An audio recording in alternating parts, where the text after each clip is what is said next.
Kumar, son of Rabindranath, కుక్కిరేణి గ్రామం, మునగాల మండలం, సూర్యాపేట జిల్లా. కాంగ్రెస్ పార్టీలో ఎప్పటి నుంచి పనిచేస్తున్నారు సార్? కాంగ్రెస్ పార్టీలో అన్అఫీషియల్గా 1994 నుంచి. నేను ఈ సంవత్సరం పూర్తి స్థాయిలో పనిచేస్తున్నాను. అంటే కాంగ్రెస్ ప్రవేశపెట్టిన పథకాలు 6 గ్యారంటీలు ప్రజలలో ఏ విధంగా ఉన్నాయి సార్?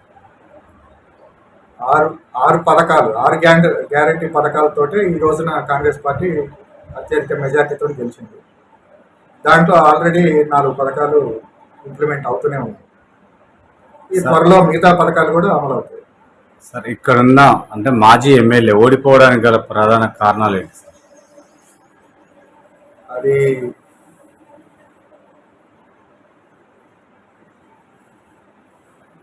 తన అవగాహన లోపం, ప్రజల్ని గుర్తించలేకపోవటం, వాళ్ళకి అనుకూలంగా ప్రవర్తించకపోవటం, ఇవి ముఖ్యమైన కారణాలు. ఆ బీఆర్ఎస్ ప్రవేశపెట్టిన పథకాలు ఎంతమందికి లబ్ధి చేకూరినాయి సార్ గతంలో?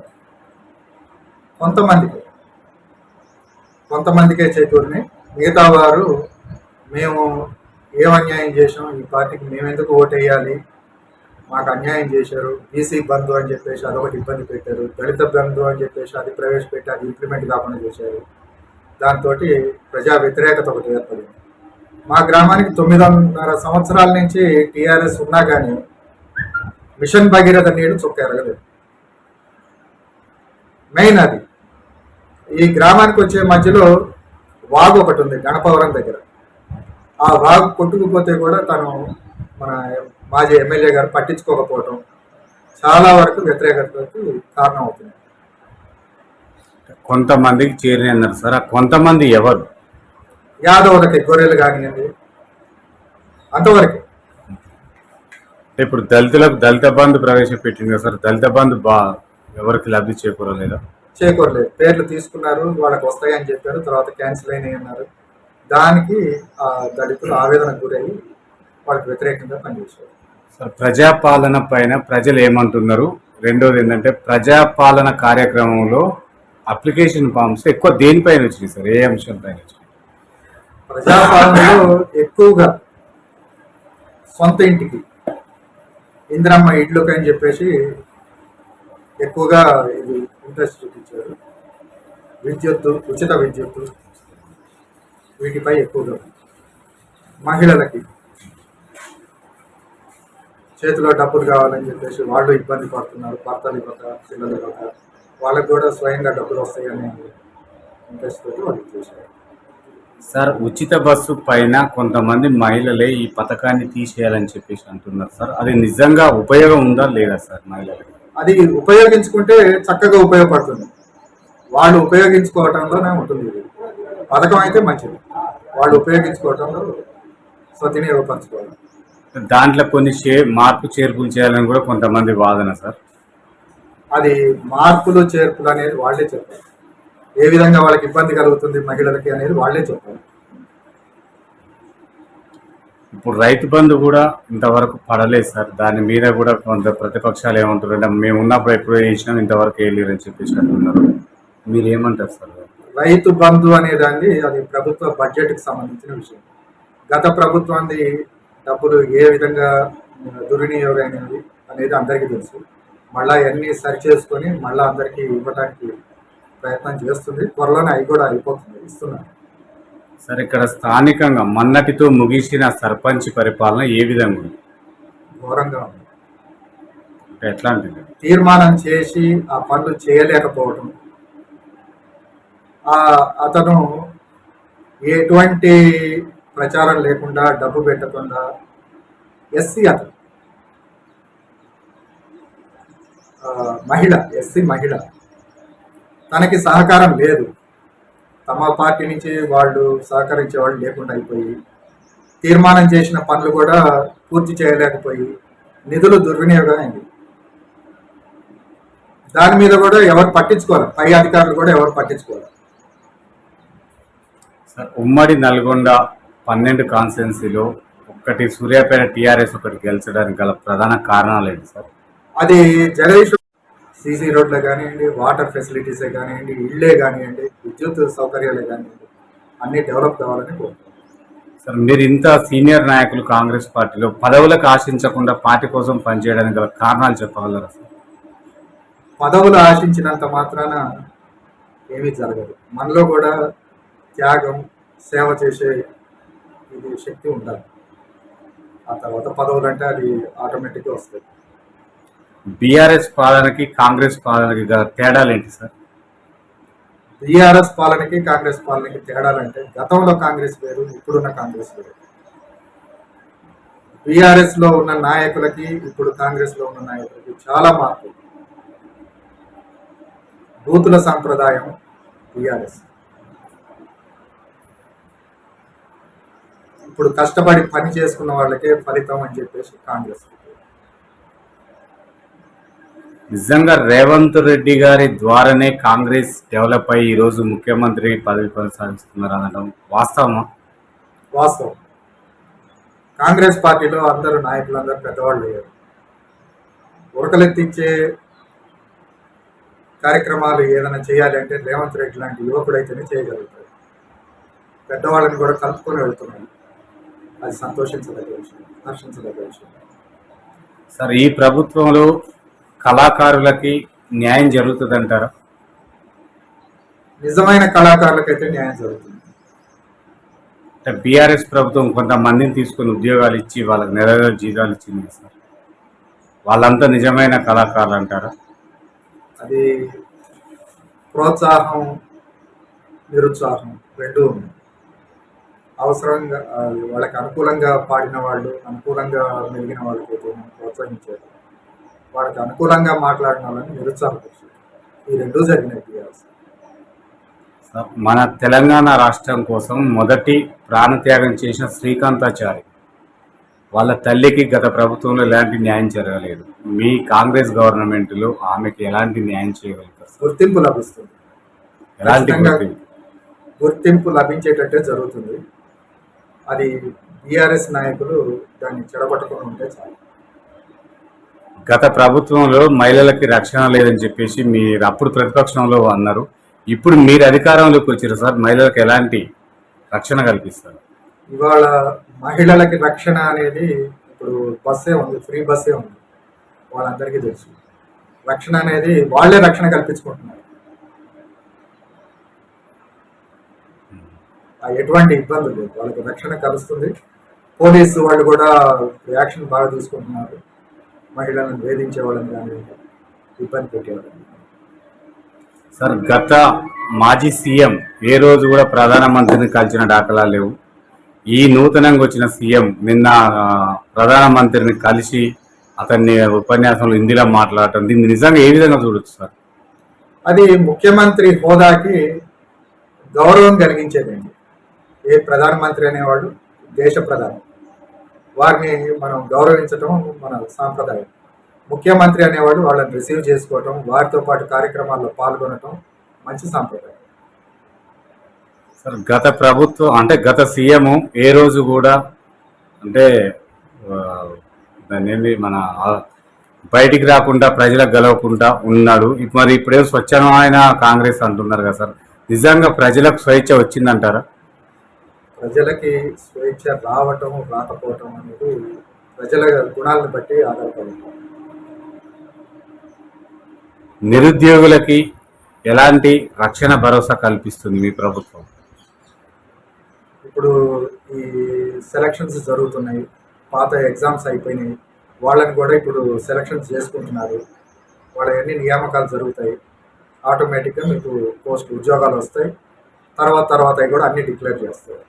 సరే ఇప్పుడు ఎంపీ ఎన్నికలు వస్తున్నాయి. ఇక్కడ ఎంపీ అభ్యర్థి ఎవరైతే బాగుంటుంది? పటేల్ రమేష్ రెడ్డిని కూడా పేరు ఖరారైతున్నట్టు కొంచెం వినపడుతుంది సార్.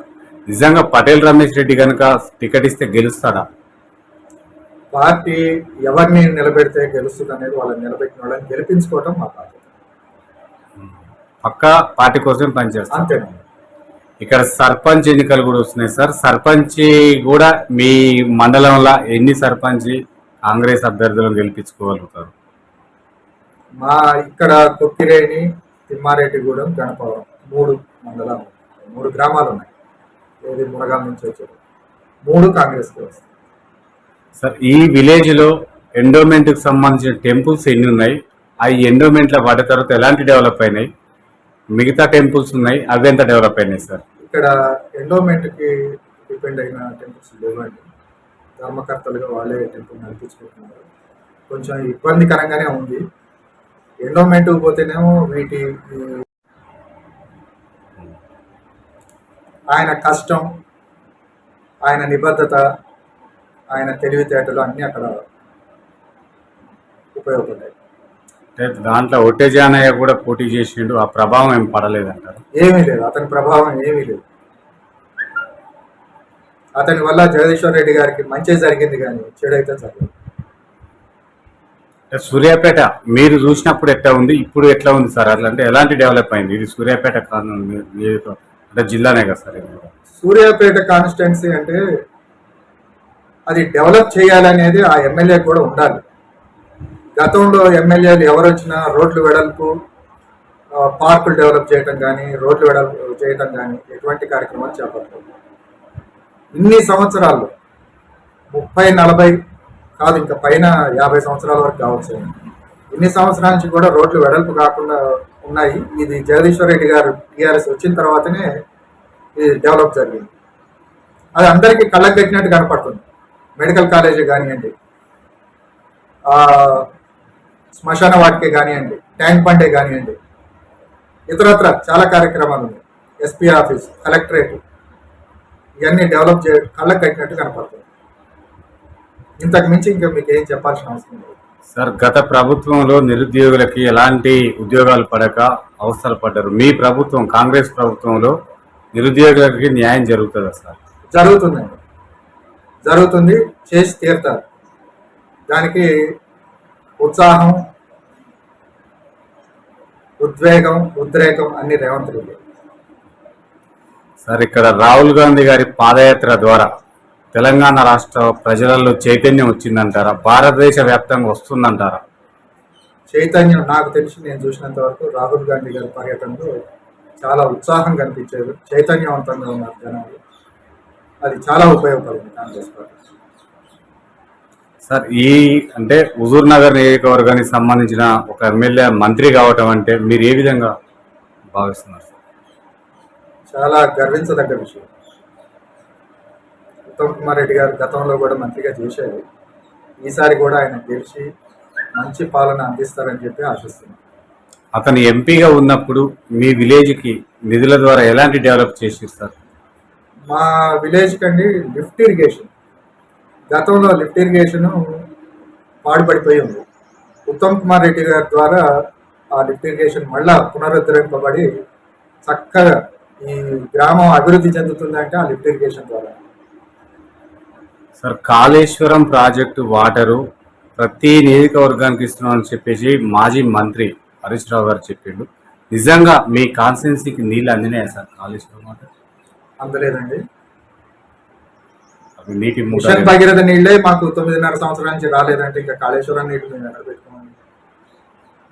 వాళ్ళు అప్పుడు చెప్పారు కదా సార్, ప్రతి కాన్స్టిట్యున్సీకి ఇస్తున్నాం, ప్రతి మండలంలో ప్రతి ఎకరానికి ఇస్తున్నాం అన్నారు. అది కొన్ని చోట్లకే వచ్చినాయి, మాకైతే రాలేదు. సార్ జగదీశ్వర్ రెడ్డి విద్యుత్ శాఖ మంత్రిగా ఉన్నప్పుడు అవినీతి ఆరోపణలు ఉన్నాయని చెప్పేసి మన అసెంబ్లీ సమావేశాలని, నిజంగా అవినీతి జరిగిందంటారా? ఒకవేళ జరిగితే మీ ప్రభుత్వం ఎలాంటి చర్యలు చేపడుతుంది? నాకు తెలిసి అవినీతి జరగలేదండి. ఇది కమిటీ వేసి వాళ్ళే తెలుసుకుంటారు. అవినీతి మంత్రి అయితే కాదు జగదీశ్వర్. నేను పార్టీ కాకపోయినా నేను వారి చేసిన పనులని మెచ్చుకుంటాను. సార్ ఇక్కడ సీసీ రోడ్లు కానీ డ్రైనేజీ వ్యవస్థ అస్తవ్యస్తంగా ఉంది. ఎక్కడ సార్ లోపం జరిగింది? డెవలప్ కాలేకపోయింది ఎందుకు?